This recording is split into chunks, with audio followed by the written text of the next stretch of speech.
Abra sua Bíblia comigo no Evangelho de Jesus, escrito por Lucas, capítulo de número 1.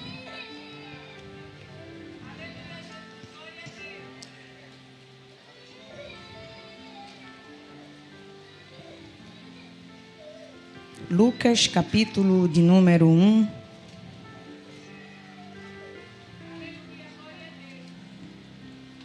Abra sua Bíblia. Vamos ler alguns versículos a partir do verso de número 8. Evangelho de Jesus, escrito por Lucas, capítulo de número 1, a partir do verso de número 8. Se você encontrou o texto e podemos ler, confirme isso dizendo um amém. Lucas, capítulo 1, a partir do verso de número 8, diz assim a palavra do Senhor. E aconteceu que, exercendo ele o sacerdócio diante de Deus, na ordem da sua turma, segundo o costume sacerdotal, coube-lhe em sorte entrar no templo do Senhor para oferecer o incenso. E toda a multidão do povo estava fora, orando a hora do incenso. Então um anjo do Senhor lhe apareceu, posto em pé, à direita do altar, e Zacarias, vendo, turbou-se e caiu temor sobre ele.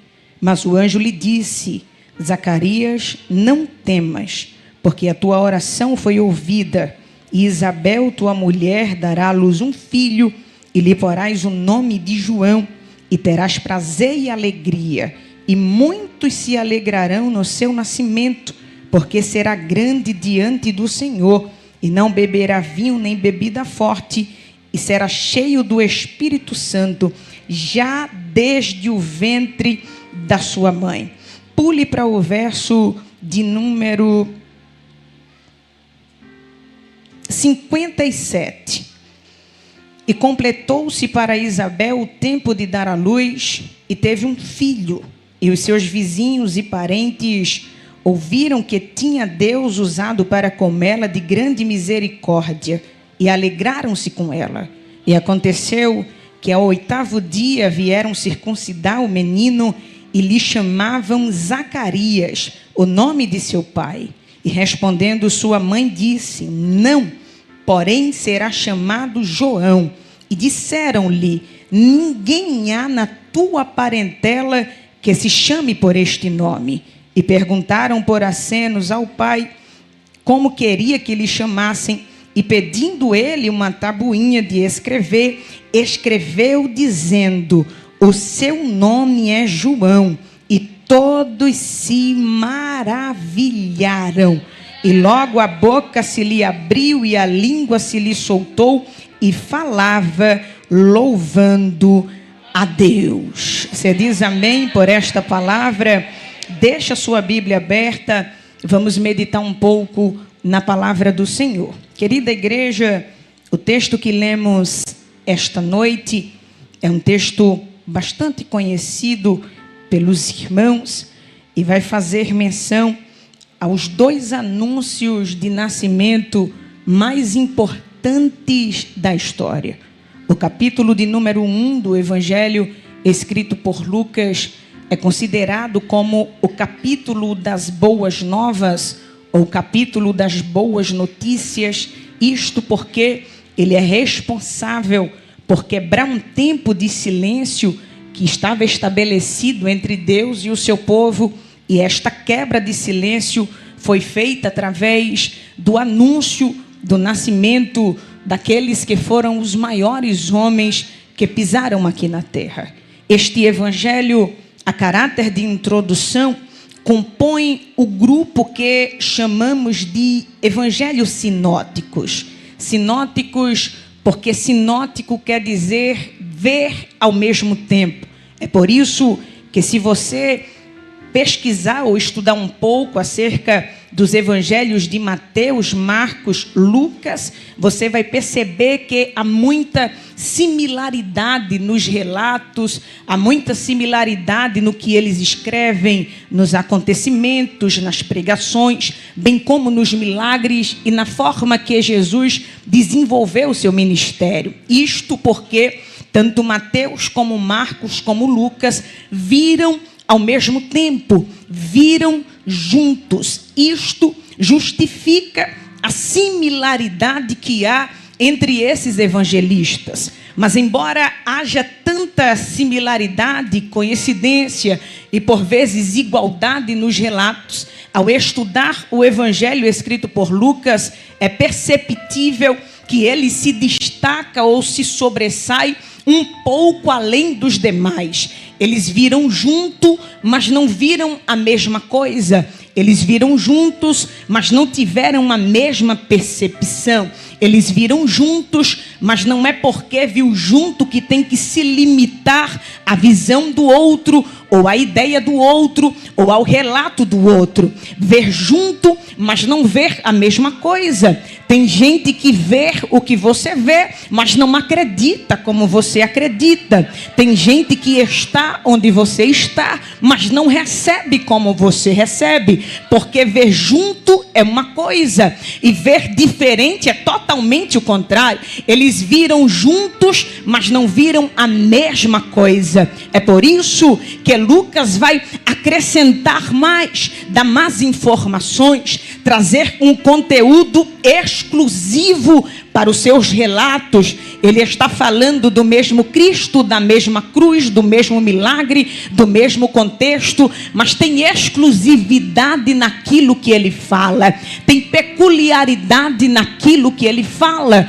porque Deus sempre tem conteúdo exclusivo para liberar para a vida daqueles que buscam a sua presença e têm interesse em expandir o crescimento e o conhecimento do seu reino. É isto o que este evangelho propõe, mostrar uma exclusividade, mostrar relatos que se sobressaem aos demais evangelistas. Se você analisar os evangelhos, você vai perceber que dos quatro, Lucas é o mais detalhista. Ele traz mais informações, ele traz mais detalhes, ele traz mais coincidência, ele traz mais informações para deixar o seu evangelho mais completo, para deixar o seu evangelho mais acessível e mais interessante. Esta é a proposta deste evangelho escrito por Lucas.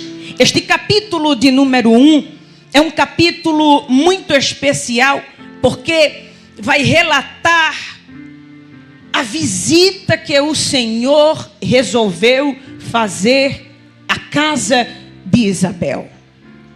Este capítulo de número 1 vai relatar a bênção que contemplou a casa de Isabel.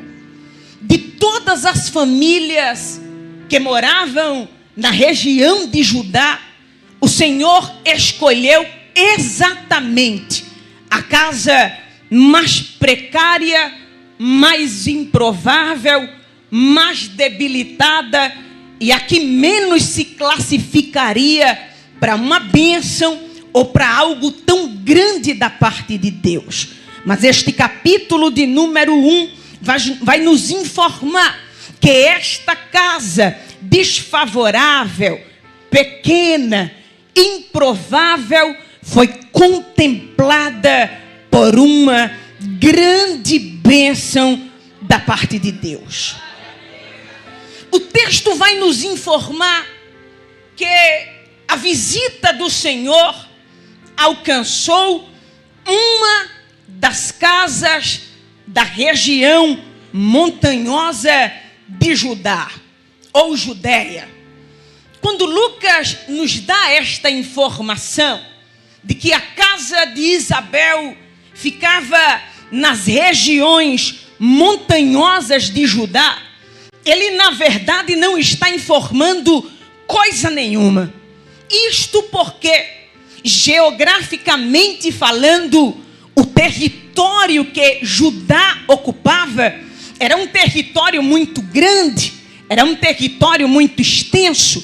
Então dizer que a casa de Zacarias ficava em uma região de Judá é o mesmo que não informar coisa nenhuma. Isto porque a extensão territorial de Judá era muito grande. Jesus desenvolveu o ministério por 3 anos e meio aproximadamente, e ele percorreu quase toda a região da Judéia e não deu conta de completar todos os lugares, porque cidades conhecidas como Cafarnaum, cidades conhecidas como Cesareia, cidades como Belém, Emaús, Jericó, Betânia, Ramá, todas essas cidades pertenciam ao território de Judá. Judá era tão grande que tinha como principal capital a famosa Jerusalém. Então perceba que a extensão territorial era muito grande. Logo, quando Lucas diz que a casa de Isabel ficava em uma região de Judá, ele na verdade não está informando coisa nenhuma. Não tem como saber qual que era a região, não tem como saber qual que era o lugar. Judá não era um lugar pequeno que se achava facilmente as coisas ou as pessoas. Era um território muito grande. Mas perceba que embora Lucas não informe a localização, embora Lucas não diga qual que é o endereço, a Bíblia vai nos informar que o anjo do Senhor, ou a visita do Senhor, o milagre do Senhor não errou a casa de Zacarias, não errou a porta de Isabel, porque tem endereço que só Deus acha, tem localização que só Deus vai. Judá era grande, mas diante da multidão e da grandeza daquele lugar, o Senhor escolheu uma casa e disse: o endereço não foi mencionado, mas eu vou achar. O endereço não foi mencionado, mas eu estou indo lá. Oh, irmão, eu não sei se você veio receber palavra de Deus, mas se você veio, receba isso com a sua mão direita erguida, porque o Senhor te trouxe aqui esta noite para te dizer: tem endereço que só eu acho, tem lugar que só eu sei onde está, e a visita dele esta noite não vai errar a tua casa, não vai errar a tua porta, não vai errar o teu endereço. Oh, meu Deus, adora ele com vontade, porque ele está indo lá, ele está indo lá. Tem alguém que recebe comigo essa palavra? Avisa para esse crente que está do teu lado, avisa ele está indo lá.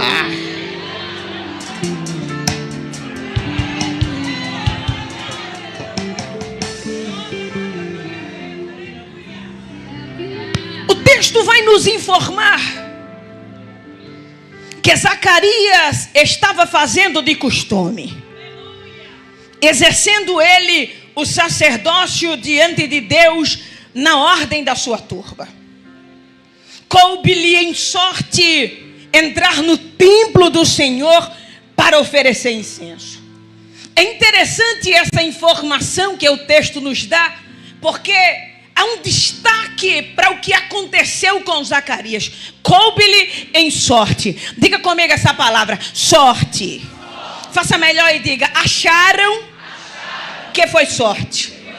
O problema é que só viram Zacarias sendo sorteado para entrar no templo, mas o texto não começa dizendo que ele foi sorteado para oferecer incenso. O texto começa dizendo que mesmo velho, mesmo a promessa não cumprindo, mesmo a porta não abrindo, mesmo a oração não sendo atendida, mesmo o desejo não sendo realizado, eles já estavam velhos, mas o texto vai dizer: eram justos e irrepreensíveis diante de Deus. Nada de Deus cai na nossa vida por sorte. O problema é que as pessoas gostam do nosso momento, as pessoas gostam do nosso estrelismo, mas Deus ainda vê a história, Deus ainda vê o começo. Tem gente que olha para você hoje e diz assim: que sorte.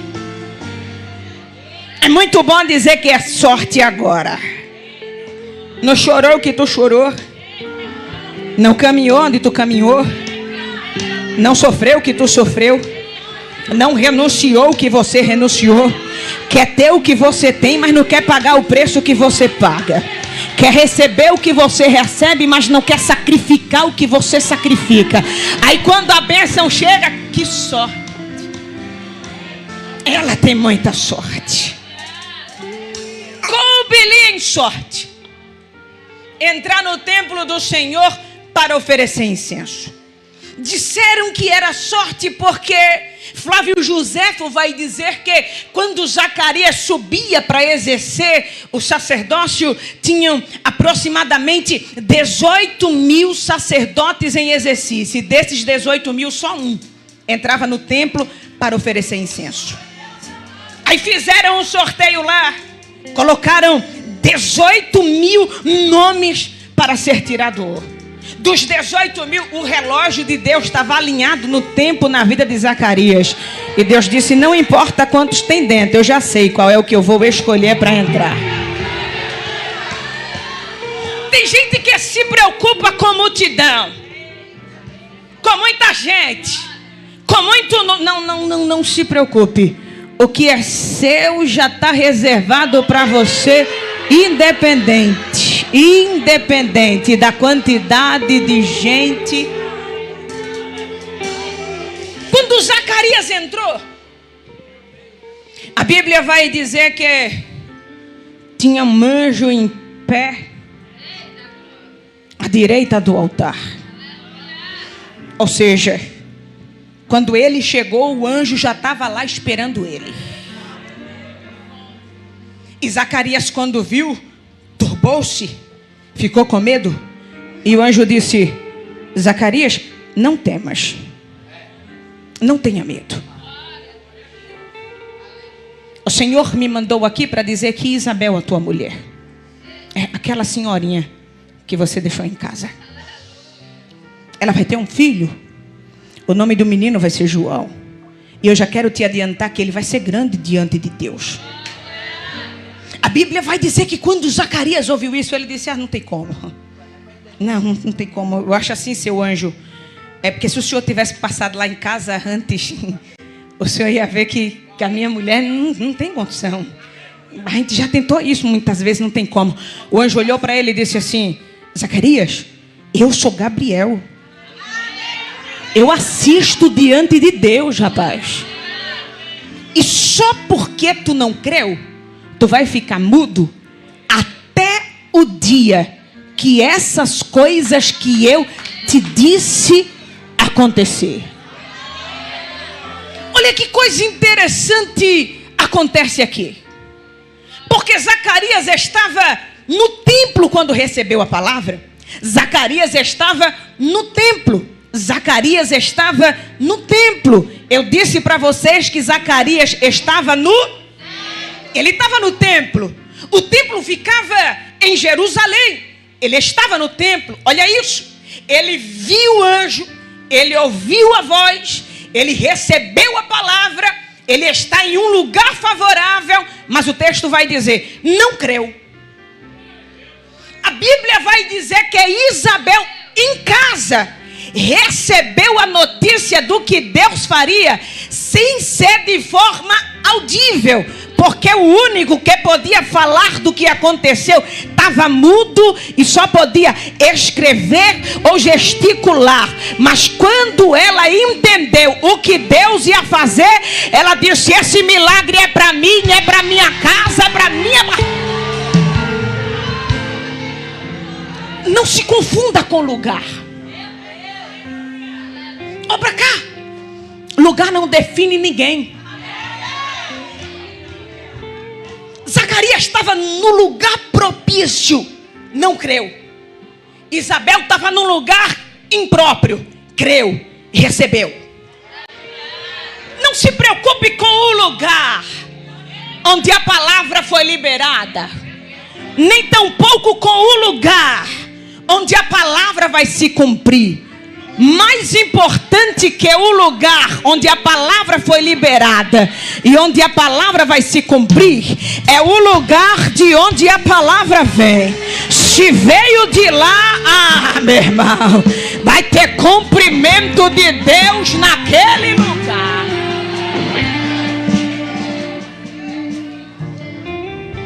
Zacarias viu, ouviu, sentiu, não creu.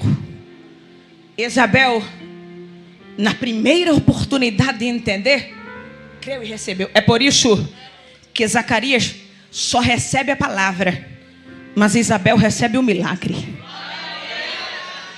Porque milagre não é para quem ouve, nem para quem gosta. Milagre é para quem crê. E cada um recebe o que merece. Tem gente que vai passar a vida toda recebendo palavra. Vai passar 10 anos recebendo palavra e nunca vai ver o cumprimento porque não crê. Isabel recebeu, foi um milagre. Não ouviu a palavra, mas recebeu o milagre. Não estava presente quando a palavra foi liberada, mas recebeu o milagre. Ou tu crê ou tu não serve para nada. Ou tu crê ou não tem importância nenhuma. Oh, meu irmão, pelo amor de Deus, me ajuda a pregar essa noite. Segura na mão desse crente que está do teu lado. Segura na mão dele. Segura. Não, mas tu não segura com preguiça não, irmã. Segura com vontade, com autoridade. Isso. Fazer esse crente perceber que ele está no culto da vitória da casa da promessa. Vê se ele entendeu que está em um ambiente profético de milagre de cumprimento. Isso. Aperta a mão dele levemente, até ele te dar um sinal de que está vivo. Porque quem está vivo reage. Nem que seja com glória a Deus, mas ele reage. Quem não tem reação é quem já morreu. Mas se porventura tiver algum crente morto dentro dessa casa esta noite, Jeová vai começar a visitar dando vida. Vai começar a passar dando vida. Tem crente vivo nessa casa essa noite? Deixa eu ver se tem. Ele está vivo. Aperta a mão dele, aperta a mão dela até ela soltar o grito de glória. Agora, como quem tem convicção da vitória, diz a ele: meu irmão, ou tu crê ou tu não serve. Ele está com cara de quem vai crer ou está com cara de quem não vai servir. Só quem crê levanta a mão para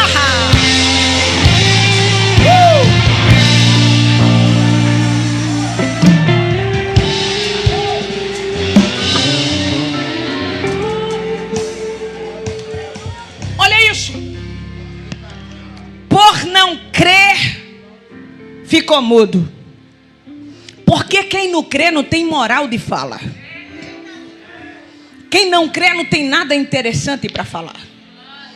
Um incrédulo, ele nunca vai te convencer para o que é bom nem para que vai dar certo. Mas o incrédulo sempre vai dizer: é grande demais, não dá para você, não dá conta, tua casa é pequena, para você não tem jeito. Aí Jeová, que está decidido a fazer, porque eu quero que você entenda que a incredulidade de alguém não vai anular aquilo que o céu já determinou sobre você. Aí ele está dizendo: eu vou calar a boca de quem não crê e vou dar alegria para quem creu e recebeu o milagre. Alguém vai se calar, vai ficar mudo, mas não vai ficar surdo. Vai ouvir acerca do que Deus está fazendo. Vai ouvir que a barriga está crescendo. Vai ouvir que o milagre está se mexendo. Vai ouvir chorar também. Não vai falar porque não creu, mas vai ouvir. Problema de quem não creu. Deus não vai calar a boca de quem recebeu o milagre e creu. E quem não creu vai ficar mudo, mas vai ouvir. O texto vai nos dizer que completou-se para Isabel o tempo de dar à luz. Diga comigo: o tempo chegou.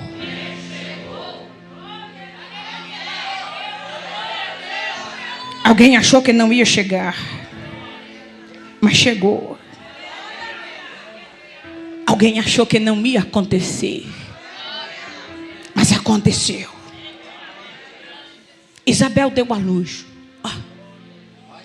O texto vai nos informar que ao 8º dia, eles levaram o menino para o templo para circuncidar. E o texto vai dizer que todos, diga comigo, todos estavam maravilhados com aquilo que estava acontecendo. Era como se alguém dissesse: quem diria, nasceu. Meu Deus, eu achei que ela estava velha demais, nasceu. Não, achei que não ia dar certo, mas agora a gente só pode se maravilhar. Nasceu. O texto vai dizer que enquanto estavam indo para o templo, todo mundo alegrado, todo mundo feliz, todo mundo maravilhado. Isabel indo circuncidar o menino. Zacarias foi também, mudo, mas foi. Aí o texto vai dizer que a multidão dizia assim: o nome dele vai ser Zacarias. Zacarias Júnior. Chama ele de Juninho. É filho de Zacarias, é Zacarias Júnior. Ele não vai ter outro. Então esse tem que perpetuar o nome do pai e estender a geração. E dizia, nem perguntaram a mãe e nem perguntaram o pai. Lucas vai dizer assim: diziam, é Zacarias. Assim, não importa o nome que a mãe decidiu, nem o nome não. O nome do menino é Zacarias. A multidão às vezes é assim, né? Não parte sem noção, né, irmã? Não participa, não se envolve, não paga preço, não ora. Mas quando acontece, quer dizer assim, é assim. Vai ser. É muita gente. Aqui não, só lá em Recife, assim. Opiniosa, né? Não crê em nada. Diz que estava orando por você, mentira. Mas quando acontece, diz assim, é assim, é Zacarias. Só que quem está falando não sabe que a promessa foi liberada. E a promessa já foi liberada com nome e com propósito. Não tem nada solto e nem aleatório. Ninguém vai dar nome naquilo que Deus já liberou sobre você. Já tem nome, já tem propósito. Quando todo mundo estava dizendo assim, é Zacarias, a Isabel disse assim: não, não se chamará Zacarias.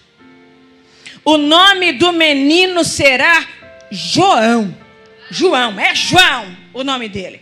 Aí olha que coisa linda, não é a Bíblia.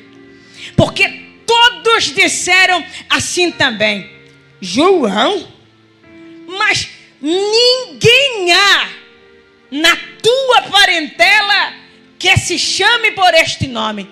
Olha o que disseram: João. Ora, ninguém há. Repita isso comigo, diga: ninguém há. Diga: não tinha ninguém. Nem antes, nem durante. Eu digo assim: e nem haveria depois. Eles disseram: não há ninguém. Se dissessem, Zacarias, não tem ninguém na tua casa, aí limitaria o campo de pesquisa, porque a casa de Zacarias era pequena. Mas olha o que foram suscitar. Disseram: não há ninguém na tua parentela. Parentela aqui é descendência. O que eles estavam dizendo é: olha a descendência de Levi, que foi a tribo de onde você veio. O teu nome está lá, mas na descendência de Levi, irmão, é mais de 200 nomes. Tem nome que começa com J e tem nome que termina com mão. Mas João, dentro da descendência de Levi, não tinha um. Primeiras Crônicas, capítulo de número 6, vai relatar toda a descendência de Levi. Aquele negócio de fulano que gerou a fulano, que gerou a fulano, que gerou a fulano. E tome nome. Eu li os nomes tudinho. Você acredita que eles estavam falando a verdade? Eu imagino eles abrindo aqueles rolos lá de genealogia, onde tinha e Levi, que gerou a Merabe, que gerou a não sei quem, que gerou a não sei quem. E não tinha um nome João, nem um nome. Eles disseram: na tua parentela não há ninguém que se chame por esse nome. E sabe de uma coisa? Que bom que não tinha ninguém, porque o que Deus estava fazendo na casa de Isabel era coisa nova e coisa exclusiva. Levante a sua mão direita para receber essa palavra comigo, porque isto é profético. Que bom que não tem ninguém lá, porque Deus te trouxe aqui para dizer: se não tem ninguém, ótimo, você será a primeira. Você será o primeiro. Se não tem ninguém, você será o primeiro. Se não existiu ninguém, você será o primeiro. Deixa a tua mão em cima, que eu estou recebendo graça da parte de Deus, para dizer que Deus está quebrando ciclos de maldição e inaugurando um tempo de primazia na tua história. Na tua casa não tem ninguém, mas você vai ser o primeiro. Vai ser o primeiro doutor, o primeiro advogado, o primeiro engenheiro, o primeiro empresário, o primeiro pastor, o primeiro missionário. Vai ser o primeiro rico, vai ser o primeiro próspero. Deus está levantando nesta noite alguém que vai ser primeiro, vai ser primeiro. Tem alguém que recebe a...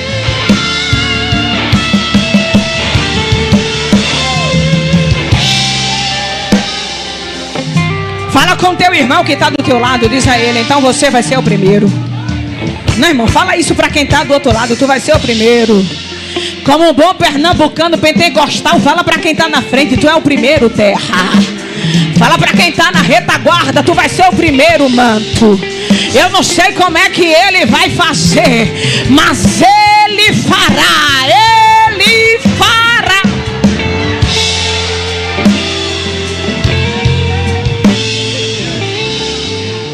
Sabe o que foi que Deus abriu sobre a casa de Zacarias? Diga comigo: uma exceção. Não, fala mais forte: exceção. Faça melhor, diga assim: eu sou uma exceção. Você sabe o que é exceção? Aquilo que foge da regra. Aquilo que não se qualifica para o que está sendo solicitado.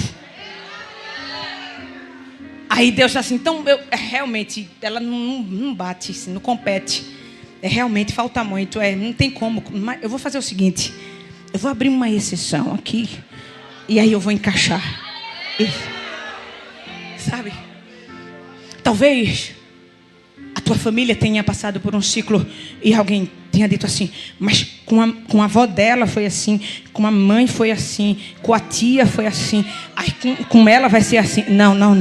Caiu na casa errada este tempo de maldição, porque Deus está estabelecendo um tempo de exceção sobre você. Pode ter acontecido com a tua bisa, com a tua tataravó, com a tua avó, com a tua mãe, com a tua tia, com a tua prima, até com a tua irmã. Mas ainda bem que você chegou aqui esta noite, porque Deus está dizendo: com você é diferente. Você faz parte da exceção que eu levantei aqui na terra. Com você não. Com você é diferente. Irmão, lá na minha casa a gente viveu esse ciclo, sabe?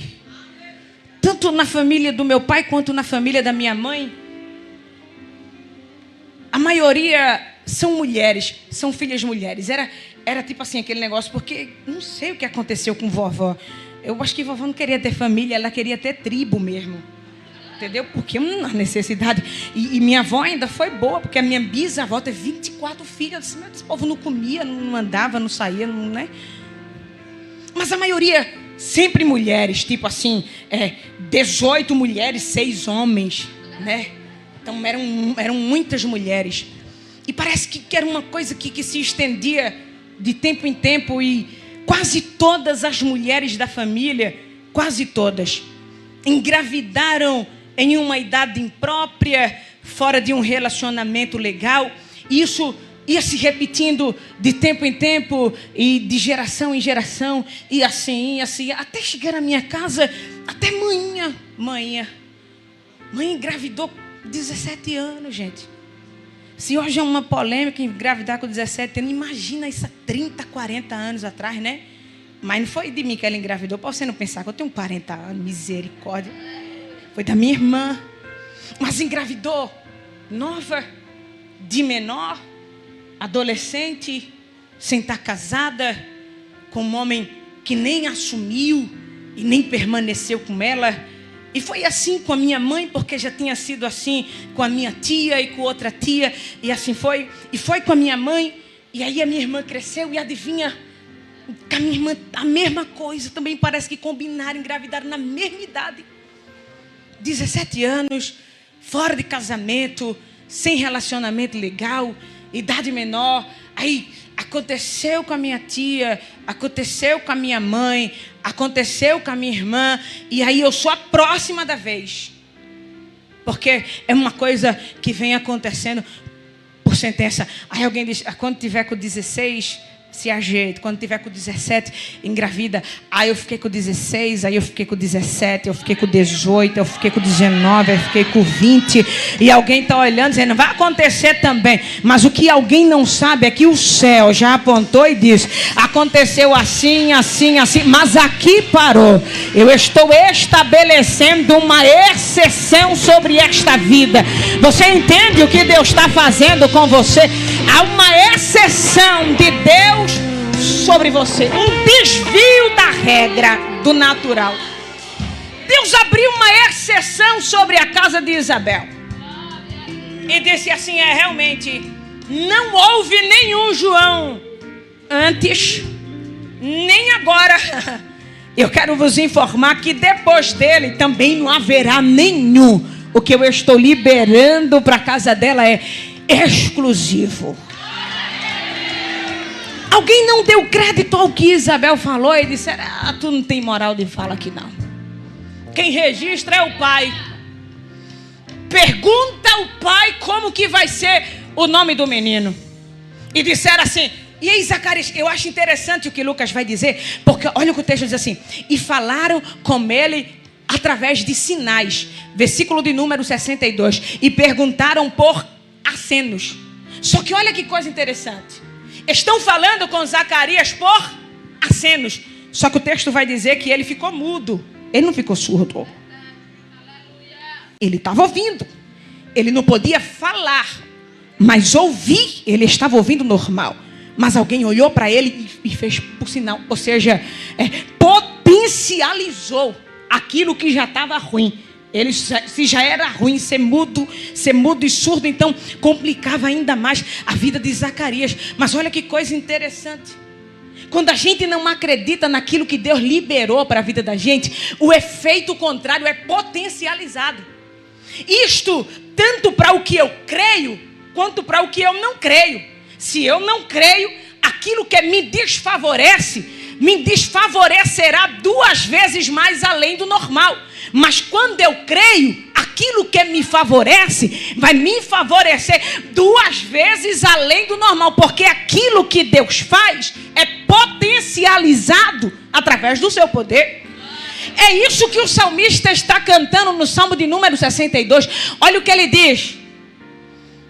Uma coisa disse Deus, 2 vezes eu ouvi. Ele não está dizendo que Deus falou 2 vezes. Ele está dizendo, eu ouvi 2 vezes. Mas Deus falou uma vez só.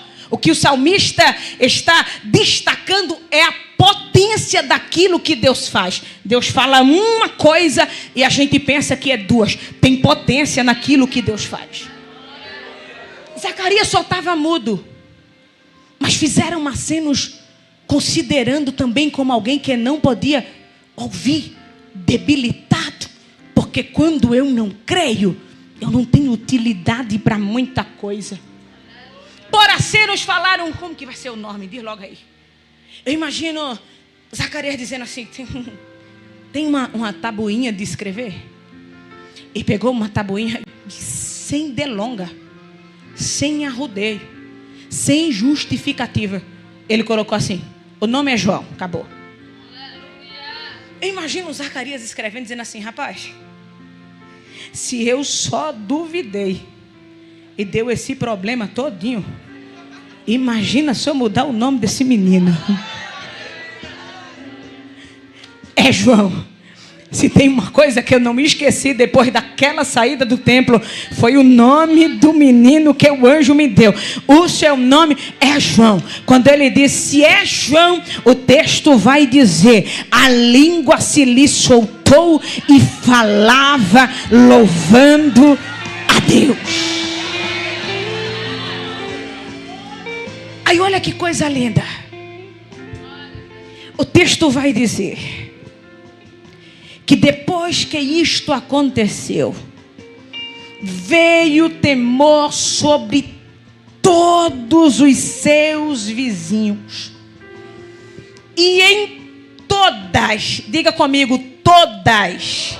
Olha isso, e em todas as montanhas da Judeia foram divulgadas estas coisas.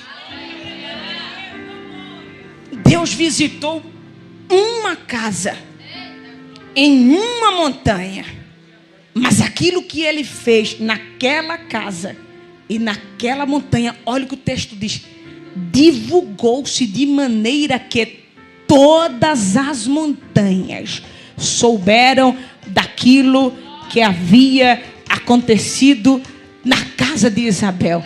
Eu quero te adiantar algo grande da parte de Deus. Aquilo que Deus fará será tão grande, mas tão grande, que não se limitará aos territórios da região onde você está inserido, mas vai alcançar a cidade vizinha, vai alcançar o bairro vizinho, vai alcançar o estado vizinho, vai tomar uma proporção de notoriedade. Oh, meu irmão, avisa esse crente que está do teu lado, diz a ele, o que Deus vai fazer vai virar notícia. Fala para ele, vai virar notícia, vai virar notícia, ficará conhecido em toda a região, todos sabiam, todos souberam a grandeza que o Senhor havia liberado para a casa de Isabel. Diga assim comigo, foi coisa grande. Não dá para ser melhor, irmão. Diga, foi coisa grande para casa pequena. Diga, coisa grande para gente pequena. Fala comigo, o lugar era pequeno, mas a promessa era grande. A promessa era grande. A promessa era grande. Não limita a grandeza daquilo que Deus quer fazer por causa do lugar onde você está inserido. Porque quanto mais improvável você for, mais chance você terá de desfrutar do favor e da bondade de Deus. Porque Deus não olha endereço, localização, CEP, contra-cheque, ficha corrida. Ele não te segue no Instagram, não tem teu número no WhatsApp e nem depende dessas coisas para fazer o que quer, aonde quiser, na vida de quem ele decidir. Mas quanto mais improvável você for, mais chance terá de desfrutar do poder e da grandeza de Deus. Você entende isso? Você recebe esta palavra? A minha casa também foi agraciada por uma bênção muito grande. Se eu dependesse de condição, de localização, de status, ou tampouco de família, ai, irmão, não estaria aqui. Quando Deus me escolheu e falou comigo, eu era filha de uma costureira que trabalhava em ritmo de produção. E manhã saía de casa escura ainda, 4 horas da manhã. E só chegava em casa próximo às 8 da noite. Quando Deus me prometeu o que tem feito na minha vida, eu era filha de uma alcoólatra. Eu era filha de alguém que veio de uma casa onde meu avô era, onde eu perdi 4 tios de cirrose porque bebiam cachaça de dia e de noite. Vovô morreu de cachaça porque bebia de dia e de noite. E foi exatamente sobre esta casa que o Senhor liberou uma palavra. Eu morava na penúltima casa da favela, lá em cima. E depois da minha casa só tinha uma. E depois dessa uma era uma mata.